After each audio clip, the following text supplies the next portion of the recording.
Welcome. You are right in time. My name is Galleon, and I aim to make your next watch purchase the right one for you. Today, I've got something a little bit special, a watch that's not just technically interesting, but also quietly poetic. This is the Citizen Atessa BY1018-80X Tsukuyomi, a solar-powered, radio-controlled, world-tracking, moon-phase-totting titanium daily that isn't just loaded with features, it actually tells a story. You see, Tsukuyomi isn't just a name. In Japanese mythology, Tsukuyomi is the god of the moon, associated with time, rhythm, phases, the quiet cycles that govern our lives. And in many ways, this watch is a modern interpretation of those same ideas. It's precise, it's reliable, it's deeply connected to celestial rhythms, and yet it's not showy at all. It's a companion that keeps you in sync with the world and with time itself. Now, this isn't my first rodeo with the Citizen Atessa line. About a year and a half ago, I daily wore the BY1006-62E, another lunar-themed piece in this collection that was at the time a Japanese domestic market exclusive. I absolutely love the piece for its ridiculous value for money, build quality, and its everyday wearability. So naturally, my expectations for this Tsukuyomi, which sits as a similar RRP, were pretty high as well. The Citizen Atessa line is where Citizen flexes its technical muscles. The word Atessa comes from Italian, meaning expectation, and these watches are built to exceed them. These aren't just nice-looking timepieces, they're packed with cutting-edge tech. Solar-powered eco-drive movements, atomic timekeeping, GPS syncing, and ultra-light super titanium cases. While most Atessas are sold exclusively in Japan, the Tsukuyomi is a bit of a unicorn. It was made specifically for international markets. So if you're in Tokyo hoping to find this, you won't see it in the boutique windows. This one was built for export, quietly rare and quietly excellent. On paper, the Tsukuyomi is 42.5mm across, with a 47mm lug, just 10.1mm thick, including the flat sapphire crystal, with a 22mm lug width. But as always, specs can be deceiving. On the wrist, it wears beautifully. It's thin, it's light, the lugs slope down elegantly, hugging the wrist just right, and that gunmetal grey finish, it visually slims the silhouette. It's not your shiny, jewelry store silver. It's more of the stealthy, brush gray that kind of melts into your wrist. And because it's a titanium build with a quartz movement, this thing is feather light. Size for my wrist, it comes in at just 87.5 grams. You'll forget you're even wearing it, until you glance down and think, damn, that's a nice watch. But a word of caution, if your wrist is under 6.5 inches, this might start to look a little oversized. It's not just the case size, it's really the dial to bezel ratio. The bezel itself is relatively thin compared to the dial, and it slopes down quite dramatically as well, which makes the dial look even bigger. It wears somewhat of a similar footprint to the Omega Speedmaster Moon watch, and if you've got a wrist size like mine, you'll probably just barely get away with it. That said, the slim profile, featherweight titanium, and quick dropping lugs really help it wear smaller than its measurements suggest. Best of all, it's got 100 meters of water resistance, meaning it'll be just fine even if you took it for an accidental dip in the pool or preferred body of water. Just don't go pressing the pushers underwater. Let's talk about this dial because Citizen really brought their A-game. It's stepped with a multi-layer depth and texture. The ply indices and subdial sit on different planes, giving it surprising visual complexity. Now at a glance, you'd think that this is a chronograph, but it's not. There are no stopwatch functions here, and each subdial serves a totally different purpose. At the 12 o'clock, there is the multi-function subdial. Depending on the crown and pusher position, it can show you the day, power reserve, or whether you've selected northern or southern hemisphere for the moon phase. It's basically the shapeshifter of the dial, a Swiss Army knife in watch form. At 6 o'clock is the real star, the moon phase. It's the largest subdial by far, framed with a polished ring that practically shouts for your attention. It's simple, two-tone white and grey, but it pops against the textured black backdrop. At 9 o'clock, you've got the day and night indicator, quietly useful, quietly humble. And let's not forget the lume. The green lume on the hands and indices glows nicely, practical without being a full-blown torch. And here is the poetic detail. Beneath the sapphire-coated dial surface, Citizen has etched a subtle map of the moon's surface. It's not obvious at first, you discover it over time, kind of like finding the hidden details in a painting. It's a gentle nod to the Tsukuyomi's lunar namesake without being overcooked. Powering the Tsukuyomi is the Citizen H874 EcoDrive movement. It's not your average solar quartz. You're getting a perpetual calendar, moon phase, 24 selectable time zones, and atomic time syncing. When synced to radio signals, assuming you're in coverage, you're basically living on atomic time. If you're out of range, no dramas. It still runs at a cool plus or minus 15 seconds a month, which is still rock solid. Now, the good news. There is a smartphone app that lets you manually sync via Bluetooth. It's not as seamless as the Casio Oceanius with its always-on Bluetooth sync, but it works. So if atomic precision is mission critical to you, and you live outside sync zones, this might not be the most ideal pick. But if you're okay with the occasional manual sync, you'll be just fine. Oh, and the power reserve? Ridiculous. Fully charged, this thing can sit on power reserve mode in a drawer for up to 30 months. That's 2.5 years of backup power.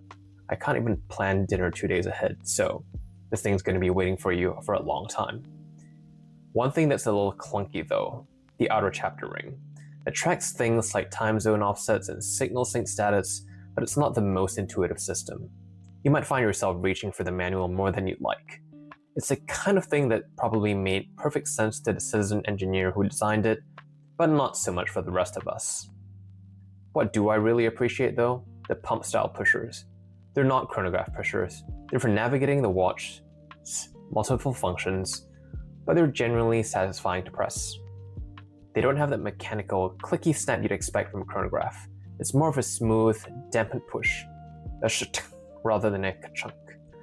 It feels like pressing a really well-made elevator button. Soft, deliberate, and refined. And that tactility makes a difference.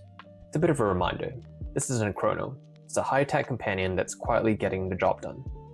And one of Tsukuyomi's party tricks? The quick set time zone function. Say you're jumping from GMT plus 8 to GMT plus 4. Rather than manually winding through a full 24-hour rotation like a peasant, you can simply pull out the crown, rotate the second hand to the correct time zone, and there is a reference on the case back if you need it, and then the watch automatically adjusts itself. Watch and wonder as the minute and hours hands glide forward or backward to the correct local time. Even the AM/PM subdial updates accordingly. It's fun, it's practical, and it's just good design. Let's talk about the bracelet. Citizen pairs the Tsukuyomi with a 3-link super titanium bracelet with brushed surfaces and polished centerling accents. But here's the thing, it's also my biggest gripe. First, the classic Citizen pin and collar system. It's not the end of the world, but it's fiddly. And if you've ever chased one of those microscopic collars across the floor, you know the pain. It's a test of patience and gravity always wins. Second, the brush finishing on a bracelet doesn't quite match the watch head. The case has this beautiful, darker gunmetal gray tone, but the bracelet, it's a shade or two lighter. It's subtle, but once you see it, you can't unsee it. It feels like the case and bracelet may have been manufactured separately, which, to be fair, isn't unusual in the industry, but on a watch at this price I expect a tighter match. Also, no quick release here. Strap changes are doable, but you'll need the tools and patience. It's not the grab-and-go versatility you might expect from a modern travel watch. And here's what really surprised me. There is no on-the-fly adjustment. That feature was on my previous Attessa, the BY 1006-62E, and it was one of the best quality of life upgrades. Its absence here, honestly a little bit disappointing. For a titanium watch designed for travel and daily wear, I would have loved that extra flexibility. Now, let's talk money. The Tsukuyomi comes in at around USD 750 to 850 at retail, but given this is a bit of an older release, you can likely find it a little cheaper if you shop around online. What's interesting is that this isn't a Japanese domestic model. It's actually made specifically for international markets. So you won't find this in Japanese citizen boutiques. It is somewhat of a hidden gem. So you've seen the Tsukuyomi. It's fantastic, blending beautiful Japanese aesthetics with incredible technology. But what if you're looking for something with a similar vibe, maybe with a little bit different on the tech or design front? Here are some credible alternatives from its biggest rivals, Casio and Seiko. First, let's talk about Casio and specifically the Oceanus OCW-S100. This watch is a serious contender. Just like the Tsukuyomi, it's made from titanium, making it super light and comfortable on the wrist. It's also solar powered, so you'll never have to worry about a battery. One of its standout features is Bluetooth syncing, which can feel like a little more seamless and user-friendly for syncing up to your phone and getting the perfect time. However, if the moon phase and that beautiful artistic storytelling of the Tsukuyomi are what drew you in, the Oceanus might feel a little more pure and tech-focused. Next, we have the heavyweight Seiko with a direct competitor, the S. Jugeron SB-XY095 World-Time Chronograph Radio Wave Solar. That's a bit of a mouthful. Now, this is a very similar watch in many respects. It's also solar-powered and uses radio waves for ultra-accurate timekeeping, just like the Citizen. It's also built from titanium, so it's tough and light. It's thematically similar as well, with its lunar spaceship color combination going for it. But here's where they differ. The Seiko focuses on a classic feature-rich chronograph layout with a world timer function, which is excellent for travelers. It has a busy but very functional dial. In contrast, the Tsukuyomi trades the chronograph for a beautifully integrated, fully automatic moon phase complication, which is a feature you won't find on this Astron model. So it really comes down to what you value more, the practical stopwatch of the Seiko or the poetic moon phase of the Citizen. So here's where I've landed with the Citizen Tsukuyomi. This isn't just a feature checklist watch, it's a carefully considered piece that tells a story. The moon phase, that arrestingly beautiful blood moon dial, the quick set world time, all wrapped in a lightweight, scratch-resistant titanium body, almost like having a Swiss Army knife with a poet's soul. Is it perfect? Definitely not. The bracelet's a little bit mismatched, the pin and collar system is still a bit of a pain, and the lack of on-the-fly adjustment feels like a missed opportunity. But even with these gripes, this watch offers a ridiculous amount of value for money, and really for what you're paying for. It's not flashy. It's not a watch that screams for attention. It's a watch that does everything quietly and does it right. It's like the moon, always in the orbit, always there, always moving with you. So who is this for? If you're a frequent traveler, a white-collar professional, or just someone who appreciates functional beauty and isn't keen to baby their watch, this is a fantastic pick. It's reliable, it's wearable, and it's packed with features that actually matter. But you tell me, what do you think? Do you rock the Tsukuyomi? Is the moon phase useful or just a cool gimmick? Drop your thoughts in the comments below. I'd love to hear what you have on your wrist and what you think about it. If you found this review helpful, hit the like button, subscribe, and share it with a fellow watch enthusiast. As always, thanks for watching, and keep your watches well so you're always right on time.